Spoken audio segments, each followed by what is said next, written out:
ओम श्री परमात्मने नमः। नमस्कार सबको। आज हम द्वितीय अध्याय यथार्थ गीता का शुरू कर रहे हैं। तो उससे पहले हमने प्रथम अध्याय का वाक्य किया था। तो कल प्रथम अध्याय में बताया गया था कि कृष्ण महाराज जी अर्जुन को मार्गदर्शन कर रहे हैं युद्ध के लिए, परंतु अर्जुन का मन नहीं था युद्ध करने को। जब वो युद्ध करने की सोचता था तो उसके सामने उसके सगे संबंधी, उसके रिश्तेदार, ससुराल वाले, भाई बंधु सब आ रहे थे। तो अर्जुन का कहना था कि उस सुख को लेने का क्या फ़ायदा जो अपने ही लोगों को मार कर लिया जाए। हमें युद्ध से क्या मिलेगा? सुख मिलेगा, खुशी मिलेगी, शांति मिलेगी, परंतु जब उसी खुशी को बांटने वाला ही कोई ना होगा तो उस युद्ध का क्या फ़ायदा। लेकिन कृष्ण महाराज जी उनको मार्गदर्शन कर रहे हैं और प्रेरित कर रहे हैं कि आपको युद्ध करना है। तो चलिए हम आप आगे बढ़ते हैं, द्वितीय अध्याय की तरफ बढ़ते हैं। जय गुरुदेवा, जय गुरुदेव, जय गुरुदेवा, जय गुरुदेव, जय गुरुदेवा, जय गुरुदेव, जय गुरुदेवा, जय गुरुदेव, जय गुरुदेवा, जय गुरुदेव। ओम नमो भगवते वासुदेवाय नमः। ओम नमो भगवते वासुदेवाय। ओम नमो भगवते वासुदेवाय। ओम नमो भगवते वासुदेवाय। ओम नमो भगवते वासुदेवाय। तो हम द्वितीय अध्याय शुरू करने जा रहे हैं। प्रथम अध्याय गीता की प्रवेशिका है, जिसमें आराम में पति को प्रतीत होने वाले उज्जलों का चित्रण है। लड़ने वाले संपूर्ण कौरव और पांडव हैं, किंतु संशय का पात्र मात्र अर्जुन है। अनुराग ही अर्जुन है। इष्ट के अनुरूप राग ही पति को क्षेत्रज्ञ के संघर्ष के लिए प्रेरित करता है।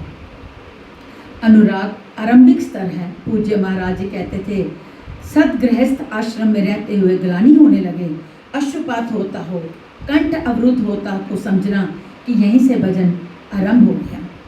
अनुराग में ये सब कुछ आ जाता है, उसमें धर्म, यम, सत्संग भाव सभी विद्यमान होंगे। अनुराग के प्रथम चरण में पारिवारिक मोह बाधक बनता है। पहले मनुष्य चाहता है कि वह उस परम सत्य को प्राप्त कर ले, किंतु आगे बढ़ने पर वह देखता है कि इन मधुर संबंधों का उच्छेद करना होगा। तब हताश हो जाता है। वह पहले से जो कुछ धर्म कर्म मानकर करता था उतने में ही संतोष करने लगता है। अपने मोह की पुष्टि के लिए वह प्रचलित रूढ़ियों का प्रमाण भी प्रस्तुत करता है, जैसा अर्जुन ने किया कि कुल धर्म सनातन है, युद्ध से सनातन धर्म का लोप होगा, कुल क्षय होगा, स्वराचार फैलेगा। ये अर्जुन का उत्तर नहीं था, बल्कि सदगुरु के सानिध्य से पूर्व अपनाई गई एक कुरीति मात्र थी। इन्हीं कुरीतियों में फंसकर मनुष्य पृथक पृथक धर्म, अनेक संप्रदाय, छोटे बड़े गुट और असंख्य जातियों की रचना कर लेता है। कोई नाक दबाता है तो कोई कान फाड़ता है, किसी के छूने से धर्म नष्ट होता है तो कहीं रोटी पानी से धर्म नष्ट होता है। तो क्या अशुद्ध या छूने वालों का दोष है? कदापि नहीं, दोष हमारे ब्रह्मदाताओं का है। धर्म के नाम पर हम कुरीति के शिकार हैं, इसलिए दोष हमारा है। महात्मा बुद्ध के समय में केश कंबल एक संप्रदाय था, जिसमें केश को बढ़ाकर कंबल की तरह प्रयोग करने को पूर्णता का मानदंड माना जाता था। कोई गोवर्तिक गाय की भांति रहने वाला था तो कोई कुकर वत्रिक कुत्ते की तरह खाने पीने वाला रहने वाला था। ब्रह्म विद्या का इनसे कोई संबंध नहीं है। संप्रदाय और कुरीतियाँ पहले भी थी, आज भी हैं। ठीक इसी प्रकार कृष्ण काल में भी संप्रदाय थे, कुरीतियाँ थी। उनमें से एक आध कुरीति का शिकार अर्जुन भी था। उसने 4 तर्क प्रस्तुत किए। ऐसे युद्ध से सनातन धर्म नष्ट हो जाएगा, वर्ण संकर पैदा होगा, पिंड दोदक क्रिया लुप्त होगी, और 4 नंबर पे हम लोग कुल क्षय द्वारा महान पाप करने को उद्यत हुए हैं। संजय उवाच तो तथा कृप्याविष्टम श्रुपूर्णा कुलक्षणम विषिदंत मिदम वाक्यमुवाच मधुसूदनम। संजय ने कहा, करुणा से व्याप्त अश्रुपूर्ण व्याकुल नेत्रों वाले उस अर्जुन के प्रति मधुसूदन मद का विनाश करने वाले भगवान ने ये वचन कहा। श्री भगवान उवाच कुत्स्वा कश्मलमिदं विश्वे समुपस्थितं अनारयुष्टमं स्वर्गयमं कृतिकर मर्जुनम। अर्जुन, इस विषय स्थल में तुझे ये अज्ञान कहाँ से हो गया? विषम स्थल अर्थात जिसकी समता की सृष्टि में कोई स्थल है ही नहीं, पारलौकिक है, लक्ष्य जिसका ऐसे निर्विवाद स्थल पर तुझे अज्ञान कहाँ से हुआ? अज्ञान क्यों? अर्जुन तो सनातन धर्म की रक्षा के लिए कटिबद्ध है। क्या सनातन धर्म की रक्षा के लिए प्राणपन से तत्पर होना अज्ञान है? श्री कृष्ण कहते हैं, हाँ, ये अज्ञान है। ना तो संभावित पुरुषों द्वारा इसका आचरण किया गया है, ना ये स्वर्ग ही देने वाला है और ना ये कीर्ति को ही करने वाला है। सन्मार्ग पर जो दृढ़ता पूर्वक आरूढ़ है उसे आर्य कहते हैं। गीता आर्य संहिता है। परिवार के लिए मरना मिटना यदि अज्ञान ना होता तो महापुरुष उस पर अवश्य चले होते। यदि कुल धर्म ही सत्य होता तो स्वर्ग और कल्याण की निश्रेणी अवश्य बनती। ये कीर्तिदायक भी नहीं है। मीरा भजन करने लगी तो लोग कहें मीरा बे बावरी, सास कहे कुल नाशिरे। जिस परिवार कुल और मर्यादा के लिए मीरा की सास बिलख रही थी, आज उस कुलवंती सास को कोई नहीं जानता, मीरा को विश्व जानता है। ठीक इसी प्रकार परिवार के लिए जो परेशान है उनकी भी कीर्ति कब तक रहेगी? जिसमें कीर्ति नहीं, कल्याण नहीं, श्रेष्ठ पुरुषों ने भूल कर भी जिसका आचरण नहीं किया तो सिद्ध है कि वह अज्ञान है। अतः क्लैव्यम मां संगमा पार्थ नेतृत्व यनुपपदते शूद्रम हृदय दुर्बल्यम त्यक्तो वेतिष्ठम परनतम। अर्जुन, नपुंसकता को मत प्राप्त हो। क्या अर्जुन नपुंसक था? क्या आप पुरुष हैं? नपुंसक वह है जो पुरुष से हीन हो। जब सब अपनी समझ से पुरुषार्थ ही तो करते हैं। किसान रात दिन खून पसीना करके खेत में पुरुषार्थ ही तो करता है। कोई व्यापार में पुरुषार्थ समझता है तो कोई पद का दुरुपयोग करके पुरुषार्थी बनता है। जीवन भर पुरुषार्थ करने पर भी खाली हाथ जाना पड़ता है। स्पष्ट है कि ये पुरुषार्थ नहीं है, शुद्ध पुरुषार्थ है। आत्मदर्शन गार्गी ने याज्ञवल्क्य से कहा, नपुंसक पुमान जयो यो न वेति हदि सिततम पुरुषम स्वप्रकाशम तमानंदता मन मव्यवम आत्मपुराण। वह पुरुष होते भी नपुंसक हैं जो हृदयस्थ आत्मा को नहीं पहचानता। वह आत्मा ही पुरुष स्वरूप सब स्वयं प्रकाश उत्तम अनंत युक्त और अव्यक्त है। उसे पाने का प्रयास ही पौरुष है। अर्जुन, तू नपुंसकता को न प्राप्त हो, ये तेरे योग्य नहीं है। हे परंतप, हृदय को शुद्र दुर्बलता को त्याग कर युद्ध के लिए खड़ा हो। आसक्ति का त्याग करो, ये हृदय की दुर्बलता मात्र है। इस पर अर्जुन ने तीसरा प्रश्न प्रस्तुत किया। अर्जुन उवाच कथम विस्मयं संजय द्रोणम च मधुसूदन इषुभि प्रति योत्स्यामि पूजाहारवरी सूदनम। अहंकार का शमन करने वाले मधुसूदन, मैं रणभूमि में पितामह भीष्म और आचार्य द्रोण से किस प्रकार वानरों से युद्ध करूंगा? क्योंकि हरिसूदन, वे दोनों ही पूजनीय हैं। द्वैत ही द्रोण हैं। प्रभु अलग हैं, हम अलग हैं। द्वैत का ये बाण ही प्राप्ति की प्रेरणा का आरंभिक स्रोत है। यही द्रोणाचार्य का गुरुत्व है। ब्रह्म ही विश्व है। जब तक ब्रह्म है तभी तक बच्चे, परिवार, रिश्तेदार भी अपने लगते हैं। अपने लगने में ब्रह्म ही माध्यम है। आत्मा इन्हीं को पूज्य मानकर इनके साथ रहता है कि ये पिता है, ये दादा है, ये कुलगुरु है, इत्यादि इत्यादि। साधन के पूर्ति काल में गुरु न चेला पुरुष अकेला, न बदुर्न मित्रम गुरु नैवम शिष्या चिदानंद रूपा शिवो अहम शिवो अहम शिवो अहम। आत्म षटक। जब चित्त उस परम आनंद में विलीन हो जाता है तब न भूत ज्ञान आता है, न शिष्य ग्रहण करता रह जाता है। यही परम की स्थिति है। गुरु का गुरुत्व प्राप्त कर लेने पर गुरुत्व एक जैसा हो जाता है। श्री कृष्ण जी कहते हैं, अर्जुन, तू मुझ में निवास करेगा। जैसे श्री कृष्ण वैसा ही अर्जुन, और ठीक वैसा ही प्राप्ति वाला महापुरुष हो जाता है। ऐसी अवस्था में गुरु का भी विलय हो जाता है। गुरुत्व हृदय में प्रवाहित हो जाता है। अर्जुन गुरु पद की ढाल बनाकर इस संघर्ष में प्रवृत्त होने से कतराना चाहता है। वह कहता है, गुरुण हत्वा ही महानुभावान शिव भोक्तुम वैक्ष्यमपि लोके हत्वार्थ कामास्तु गुरुनि है बूझे भोगन रुद्र प्रतिदान। इन महानुभाव गुरुजनों को न मारकर मैं इस लोक में भिक्षा का अन्न भी श्रेष्ठकर समझता हूँ। यहाँ भिक्षा का अर्थ उदर पोषण के लिए भीख मांगना नहीं, बल्कि सत्पुरुषों की टूटी फूटी सेवा द्वारा उनसे कल्याण की जांचना ही भिक्षा है। अनम ब्रह्मोति व्यजानात तैत्तिरीय उपबृगबली 2। अन्न एकमात्र परमात्मा है जिसे प्राप्त करके आत्मा सदा के लिए तृप्त हो जाता है, कभी अतृप्त नहीं रहता। इस महापुरुषों की सेवा और जांचना द्वारा शनैः शनैः ब्रह्मी पीयूष प्राप्त करें, किंतु ये परिवार ना छूटे, यही अर्जुन के भिक्षात्र की कामना है। संसार में अधिकांश लोग ऐसा ही करते हैं।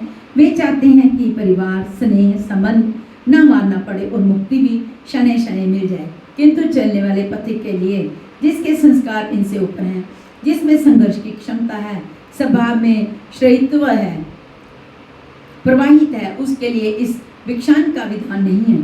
स्वयं न करके जांच न करना भिक्षान है। गौतम बुद्ध ने भी मध्यम निकाय के दमदायात सूत्र में इस भिक्षान को आमिष दायात कहकर ही माना है, जबकि शरीर यापन से सभी भिक्षु थे। इन गुरुजनों को मारकर मिलेगा क्या? इस लोक में रुद्र से सने अर्थ और काम के भोग ही तो भोगने को मिलेंगे।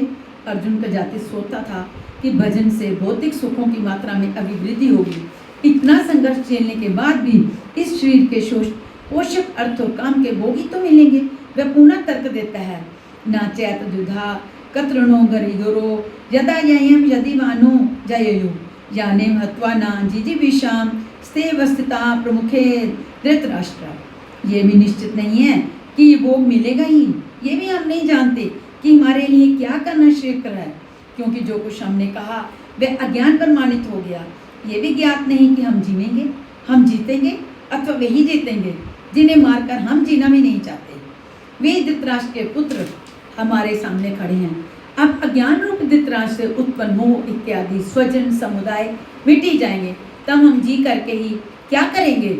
अर्जुन पुनः सोचता है कि जो कुछ हमने कहा कि जाति कदाचित ये भी अज्ञान हो, अतः प्रार्थना करता है। फिर से वो क्या प्रार्थना करता है? कार्पण्य दोषो पैत स्वभावा पुच्छामि त्वादरम समूढ़ चेता जच्छे स्यानिशतम मोहितन में शिष्यस्ते अहम शादी त्वा प्रपनम। कायरता के दोष से नष्ट स्वभाव वाला धर्म के विषय में सर्वथा मोहित चित्त हुआ मैं आपसे पूछता हूँ कि जो कुछ निश्चित परम कल्याणकारी हो वह साधन मेरे लिए कहिए। मैं आपका शिष्य हूँ, आपकी शरण में हूँ, मुझे साधिए।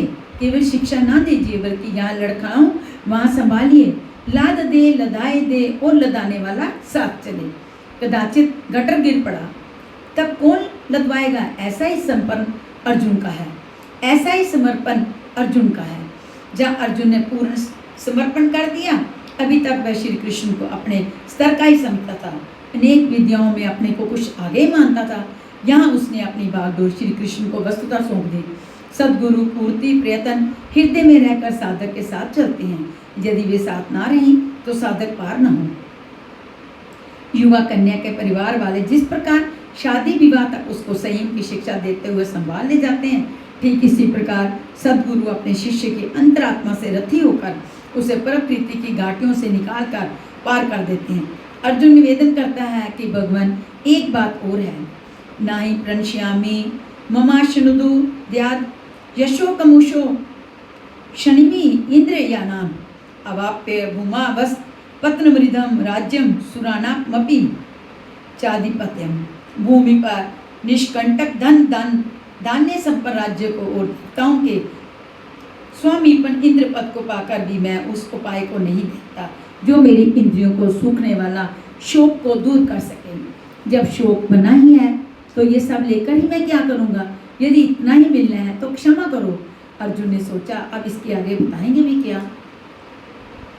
संजय वाच एवं मुक्ता हर्षिकेशम गूढ़ाकेशम प्रणतव न योगस्य इति गोविंद मुक्तवा तृष्णी बभुवः। संजय बोला, हे राजन, मोह निशाजी अर्जुन ने हृदय के सर्वज्ञ श्री कृष्ण से ये कहकर कि गोविंद मैं युद्ध नहीं करूंगा, चुप हो गया। अभी तक अर्जुन की दृष्टि पौराणिक है, जिसमें कर्म कांडों के साथ भोगों की उपलब्धि का विधान है, जिसमें स्वर्ग ही सब कुछ माना जाता है, जिस पर श्री कृष्ण प्रकाश डालेंगे कि ये विचारधारा भी गलत है। तमुवाच हशिकेशा प्रसानी भारता सैन्योरुभ्यो मर्दय विषिदंतमिदं बना। बचा उसके उपरांत ही राजन अंतर्यामी योगेश्वर श्री कृष्ण ने दोनों सेनाओं के बीच में उस शोक युक्त अर्जुन को हंसते हुए से ये वचन कहा, श्री भगवान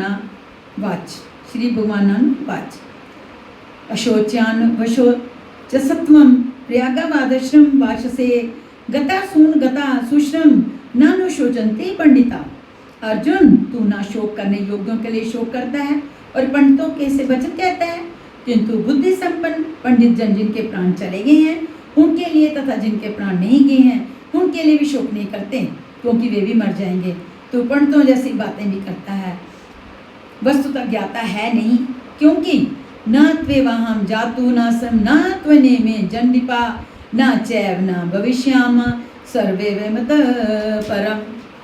ना तो ऐसा ही है कि मैं अर्थात सदगुरु किस काल में नहीं था, अथवा तुम अनुरागी अधिकारी अथवा जन्डिपा राजा लोग अर्थात राजसी वृत्ति में पाया जाने वाला अहम नहीं था, और ना ऐसा ही है कि आगे हम सब नहीं रहेंगे।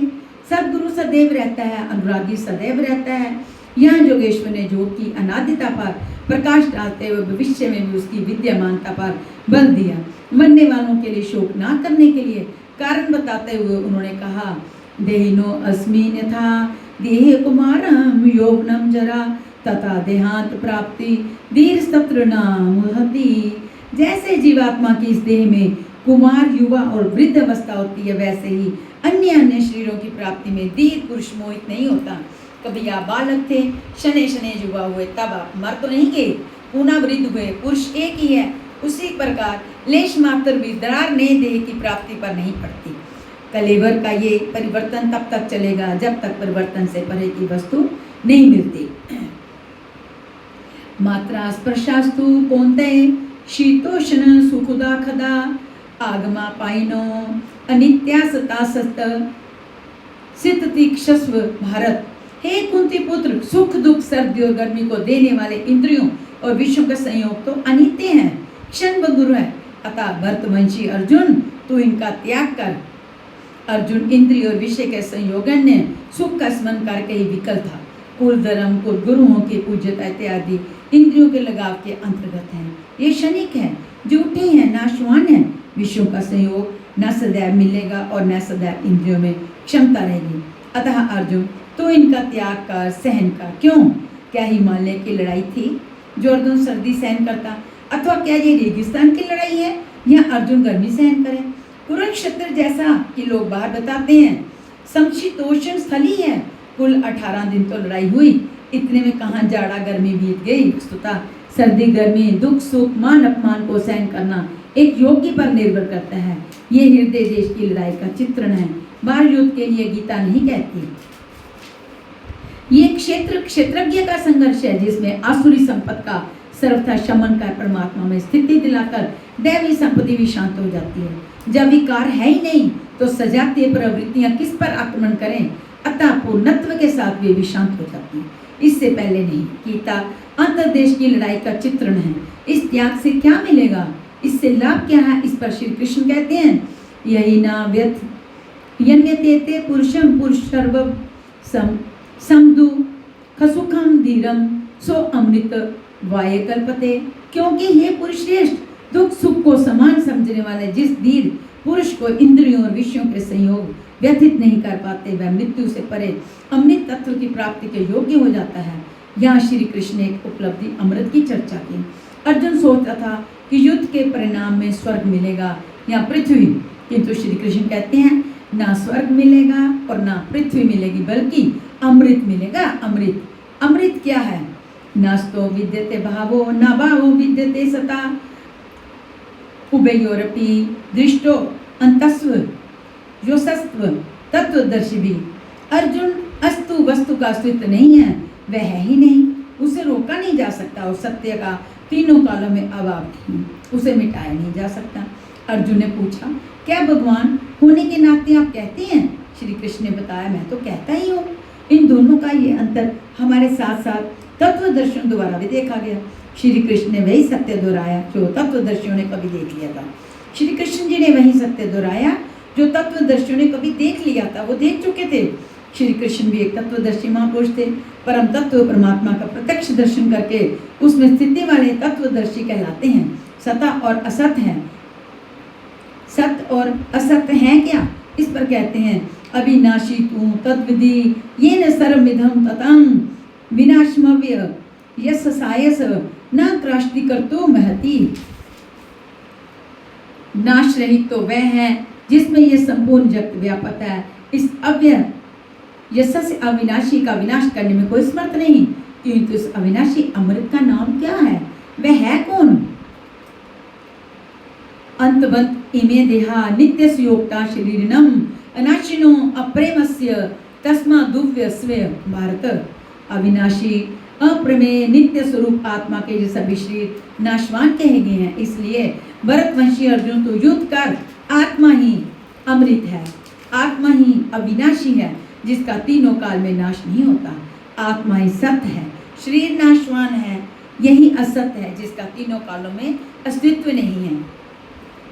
शरीर नाशवान है, इसलिए तो युद्ध कर। इस आदेश से ये स्पष्ट नहीं होता कि अर्जुन केवल कौरवों को मारे। पांडव पक्ष में भी तो शरीर ही खड़े थे। क्या पांडवों के शरीर अविनाशी थे?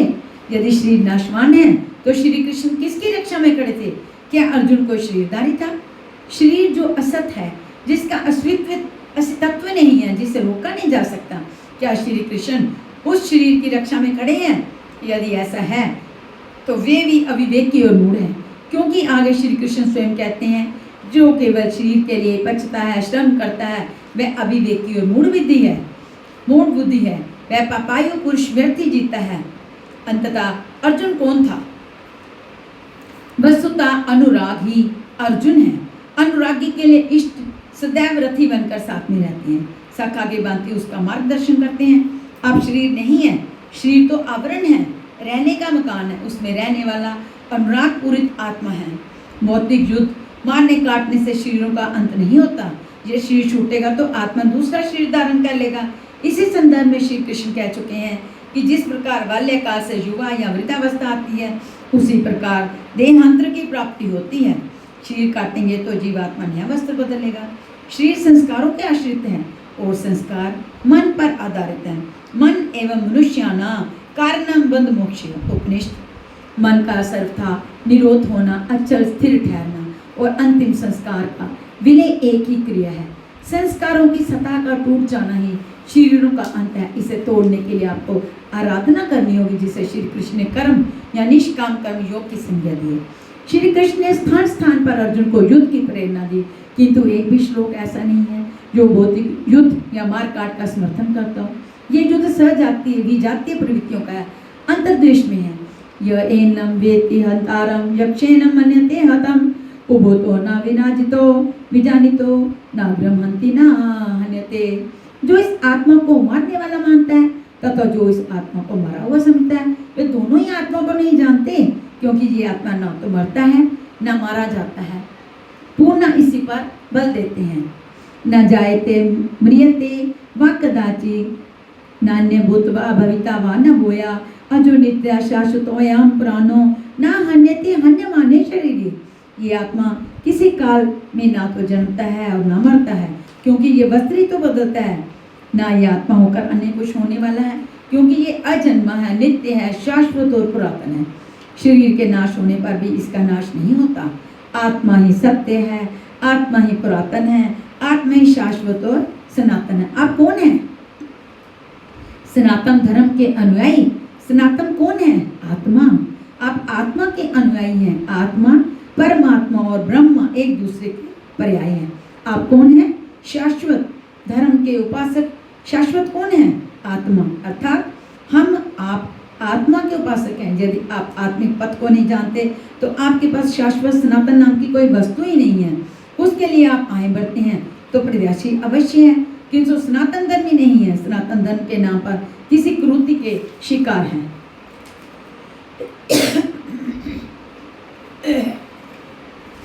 वैमनस्य से बड़ा देश का विभाजन हो रहा।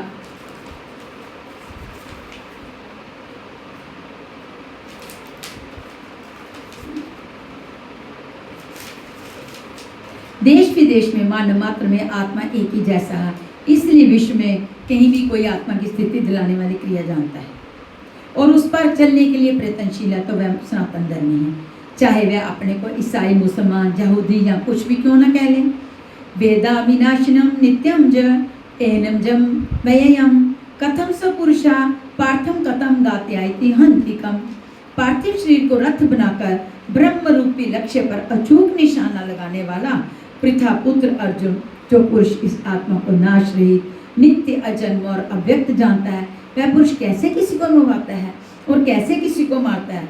अविनाशी का विनाश असंभव है, अजन्मा जन्म नहीं लेता, अतः शरीर के लिए शोक नहीं करना चाहिए। इसी को उदाहरण से स्पष्ट करते हैं। वासांसी जीर्णानि यथा विहाय नवान गृह्णाति नरो अप्राणी तथा शरीरनि विहाय जीना नयनयानि संयाति नवनी देहि।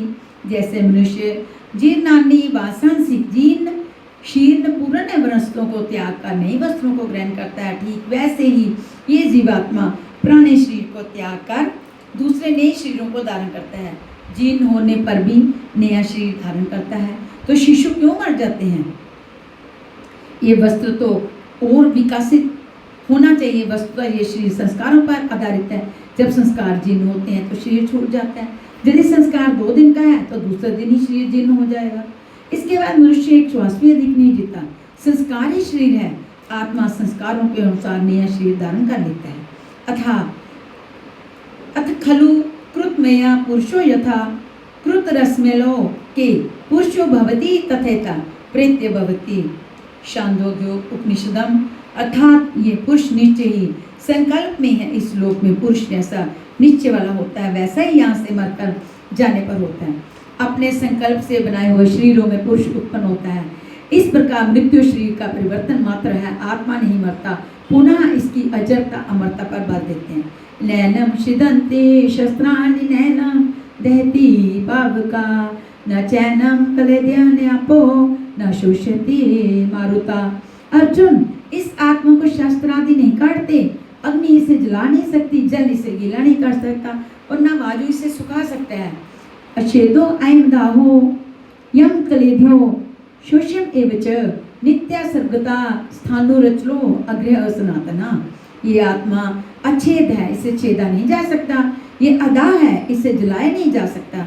ये अक्लेद्य है, इसे गीला नहीं किया जा सकता। आकाश इसे अपने में समाहित कर सकता। ये आत्मा निसंदेह अशोच्य, सर्वव्यापक, अचल, स्थिर रहने वाला और सनातन है। अर्जुन ने कहा कि कुल धर्म सनातन है, ऐसा युद्ध करने से सनातन धर्म नष्ट हो जाएगा, किंतु श्री कृष्ण ने इसे अज्ञान माना और आत्मा को ही सनातन बताया। आप कौन है?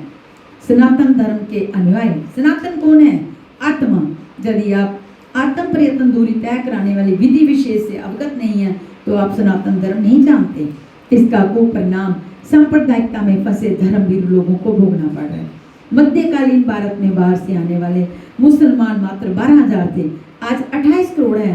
12,000 से बढ़कर लाखों हो जाते हैं, अधिक से अधिक करोड़ के लगभग हो जाते हैं। और कितने हो जाते हैं? ये 28 करोड़ से भी आगे बढ़ रहे हैं। सब हिंदू ही तो हैं। आपके सगे भाई हैं जो छूने और खाने से नष्ट हो जाएंगे, वे नष्ट नहीं हुए, बल्कि उनका सनातन अपरिवर्तनशील धर्म नष्ट हो गया। जब मैटर क्षेत्र में पैदा होने वाली कोई वस्तु इस सनातन का स्पर्श नहीं कर सकती, तो शून्य खाने से सनातन धर्म नष्ट कैसे हो सकता है? यह धर्म नहीं, एक कुरीति परिस्थिति थी जिससे भारत में सांप्रदायिक वैमनस्य से बड़ा देश का विभाजन हुआ और राष्ट्रीय एकता की आज भी समस्या बनी हुई है।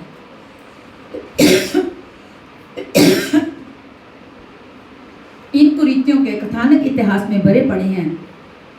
हमीरपुर जिले में 50-60 परिवार कुलीन क्षत्रिय थे। हर दरहफ्ते में 2-1 मौलवी उस गांव के एकमात्र कुएं के समीप छिप गए कि कर्मकांडी ब्राह्मण सबसे पहले जहाँ स्नान करने आएगा। जहाँ वे आए तो उन्हें पकड़ लिया, उनका मुंह बंद कर दिया। उनके सामने उन्होंने कुएं से पानी निकाला, मुंह लगा कर पिया और बचा हुआ पानी कुएं में डाल दिया। रोटी का एक टुकड़ा भी डाल दिया। पंडित जी देखते रह गए, विवश थे। तत्पश्चात पंडित जी को भी साथ लेकर वे चले गए, अपने घर में उन्हें बंद कर दिया। दूसरे दिन उन्होंने हाथ जोड़कर पंडित जी से भोजन के लिए निवेदन किया तो वे बिगड़ पड़े। अरे तुम यवन हो, मैं ब्राह्मण, भला कैसे खा सकता हूँ? उन्होंने कहा, महाराज हमें आप जैसे विचारवान लोगों की बड़ी आवश्यकता, क्षमा करें। पंडित जी को छोड़ दिया गया। पंडित जी अपने गांव आए, देखा लोग कुएं का प्रयोग पूर्वत कर रहे थे। वे अनशन करने लगे। लोगों ने कारण पूछा तो बोले, यवन इस कुएं की जगत पर चढ़ गए थे। मेरे सामने उन्होंने इस कुएं को झूठा किया और इसमें रोटी का टुकड़ा भी डाल दिया। गांव के लोग स्तब्ध रह गए। पूछा, अब क्या होगा? पंडित जी ने बताया, अब क्या, धर्म तो नष्ट हो गया। उस समय शिक्षा का बहुत अभाव था। स्त्रियों और शूद्रों से पढ़ने का अधिकार ना जाने कब से छीन लिया गया था। वैश्य धनोपार्जन का अपना धर्म मान बैठे थे। क्षत्रिय चारणों के प्रशस्ति गायन में खोए थे कि अन्नदाता की तलवार चमकी तो बिजली कौमने लगी, दिल्ली का तख्त डगमगाने लगा, सम्मान वैसे ही प्राप्त है तो पढ़े क्यों? धर्म से उन्हें क्या लेना देना? धर्म केवल ब्राह्मणों की जीविका बनकर रह गया था। वे धर्म सूत्रों के रचयिता, वे ही उसके व्याहकार, वे ही उसके झूठ सच के निर्णायक थे। जबकि प्राचीन काल में स्त्रियों, शूद्रों, वैश्यों, क्षत्रियों, ब्राह्मणों को सबको वेद पढ़ने का अधिकार था। प्रत्येक वर्ग के ऋषियों ने वैदिक मंत्रों की रचना की है, शास्त्रार्थ निर्णय में भाग लिया है। प्राचीन राजाओं ने धर्म के नाम पर आडंबर फैलाने वालों को दंड दिया, धर्म प्राणों का समाधान किया था। किंतु मध्यकालीन भारत में सनातन धर्म की यथार्थ जानकारी ना रखने से उपयुक्त गांव के निवासी भेड़ की तरह एक कोने में खड़े हो गए थे कि धर्म नष्ट हो गया। कई लोगों ने इस अप्रिय शब्द को सुनकर आत्महत्या कर ली, किंतु सब कहाँ तक प्राणांत करते। दूसरे गांव के लोगों ने खान पान, शादी विवाह में उन सब का सामाजिक बहिष्कार कर दिया। मौलवियों ने भी बहुत प्रलोभन दिया, किंतु अपने धर्म में टूट श्रद्धा के कारण उन्होंने मौलवियों को भगा दिया। आपस में संगठित होते गए, विवश होकर शादी विवाह इत्यादि का हल उन्हें खोजना पड़ा। वे आपस में विवाह करने लगे और अपने को हिंदू मानते और कहते रहे। दूसरे गांव के हिंदू भी उनके साथ संबंध करने लगे। उन लोगों ने बताया कि कुछ काल पश्चात जब से श्री परमहंस आश्रम से प्रकाशित साहित्य उनके बीच पहुंचा है, उन्हें स्पष्ट हो गया कि वे लोग कभी धर्म भ्रष्ट हुए ही नहीं थे। धर्म तो रक्षा करता है, ना कि नष्ट होता है। धर्म अपरिवर्तनशील है, छूने खाने से कभी नष्ट होता ही नहीं। उस समय क्या हुआ था? हुआ क्या था? पानी पिया था, अनजाने में मुसलमानों का छुआ खा लिया था। इसलिए व्यवस्थाकारों ने कहा कि धर्म नष्ट हो गया। धर्म तो हो गया छुई मुई, लाजवंती। ये एक पौधा होता है, अब छू दें तो उसकी पंक्तियां संकुचित हो जाती हैं और हाथ हटाते ही पुनः विकसित हो जाती हैं। ये पौधा हाथ हटाने पर विकसित हो जाता है, किंतु धर्म तो ऐसा मुरझाया कि कभी विकसित हुआ ही नहीं। उनका मर गया सदा के लिए। उनके रामकृष्ण और परमात्मा मर गए। जो शाश्वत थे वे मर गए। वास्तव में वह शाश्वत के नाम पर कोई कुरीति थी जिसे लोग धर्म मान बैठे थे। धर्म की शरण हम क्यों जाते हैं? क्योंकि हम मरण धर्मा मरने जीने वाले हैं और धर्म कोई ठोस चीज है जिसकी शरण जाकर हम भी अमर हो जाएं। हम तो मरने से घबराएंगे, मरेंगे, मारने से मरेंगे, और ये धर्म केवल शून्य और शान खाने से मर रहा है, तो उससे हम क्या आशा करें? धर्म तो आपकी रक्षा करता है, आपसे शक्तिशाली है। आप तलवार से मरेंगे कि शस्त्र से मरेंगे, और धर्म वह शून्य से नष्ट हो गया। कैसा है आपका धर्म? कुरीतियां नष्ट होती हैं, ना कि सनातन।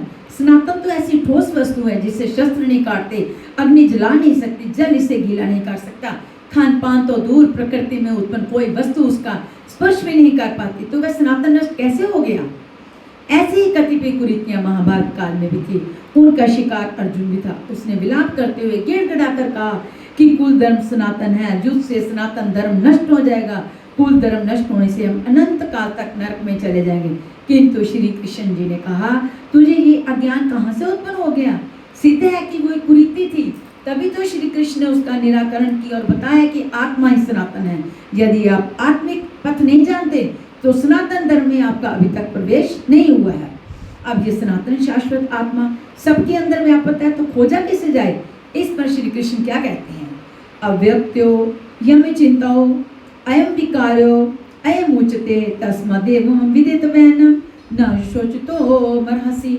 ये आत्मा अव्यक्त अर्थात इंद्रियों का विषय नहीं है। इंद्रियों के द्वारा इसे समझा नहीं जा सकता। जब तक इंद्रियों और विषयों का संयोग है तब तक आत्मा है, तो किंतु उसे समझा नहीं जा सकता। वह अचिंत्य है। जब तक चित्त और चित्त की लहर है तब तक वे शाश्वत है, किंतु हमारे दर्शन, उपभोग और प्रवेश के लिए नहीं है। अतः चित्त का निरोध करें। पीछे श्री कृष्ण बताए हैं कि अस्त वस्तु का अस्तित्व नहीं है और सत्य का तीनों काल में अभाव नहीं है। वह सत्य है आत्मा। आत्मा ही अपरिवर्तनशील, शाश्वत, सनातन और अव्यक्त है। तत्वदर्शियों ने आत्मा को इन विशेष गुण धर्मों से युक्त देखा। ना 10 भाषाओं के ज्ञाता ने देखा, ना किसी समृद्धिशाली बुद्धिशाली ने देखा बल्कि तत्वदर्शियों ने देखा। श्री कृष्ण ने आगे बताया कि तत्व है परमात्मा। मन के निरोध काल में साधक उसका दर्शन और उसमें प्रवेश पाता है। प्राप्ति काल में भगवान मिलते हैं। दूसरे ईशान वह अपनी आत्मा को ईश्वरीय गुणधर्मों से विभूषित देखता है। वह देखता है कि आत्मा ही सत्य, सनातन और परिपूर्ण है। ये आत्मा अचिंत्य है, ये विकार रहित अर्थात ना बदलने वाला कहा जाता है। अतः अर्जुन, आत्मा को ऐसा जानकर तू शोक करने योग्य नहीं है। जब श्री कृष्ण अर्जुन के विचारों में विरोधाभास दिखाते हैं जो सामान्य तर्क है, अथ चैनम नित्य जातम नित्यवाम अन्यस्य अमृतम तथापि त्वं महाबाहो नैवं शोचितो मरसि। यदि तू इसे सदैव जन्मने वाला और सदा मरने वाला माने तब भी तुझे शोक नहीं करना चाहिए, क्योंकि यतस्य हि ध्रुवो मृत्यु दुर्वम जन्म मृतस्य च तस्माद् परिहार्यते न त्वं शोचितो मरसि। ऐसा मान लेने पर भी जन्म वाले की निश्चित मृत्यु और मरने वाले का निश्चित जन्म सिद्ध होता है। इसलिए भी तू बिना उपाय वाले इस विषय में शोक करने लायक नहीं है। जिसका कोई इलाज नहीं उसके लिए शोक करना और दुख को आमंत्रित करना है। अव्यक्ति दीनी भूतानि व्यक्त मध्यानि भारत अव्यक्त निधनानि नेवम तत्र का परिदेवना। अर्जुन, संपूर्ण प्राणी जन्म से पहले बिना शरीर वाले और मरने के बाद भी बिना शरीर वाले हैं। जन्म के पूर्व को मृत्यु के बाद भी दिखाई नहीं पड़ते, केवल जन्म मृत्यु के बीच में शरीर धारण किए हुए दिखते हैं। अतः इस परिवर्तन के लिए व्यर्थ की चिंता क्यों करते हो? इस आत्मा को देखता कौन है? इस पर कहते हैं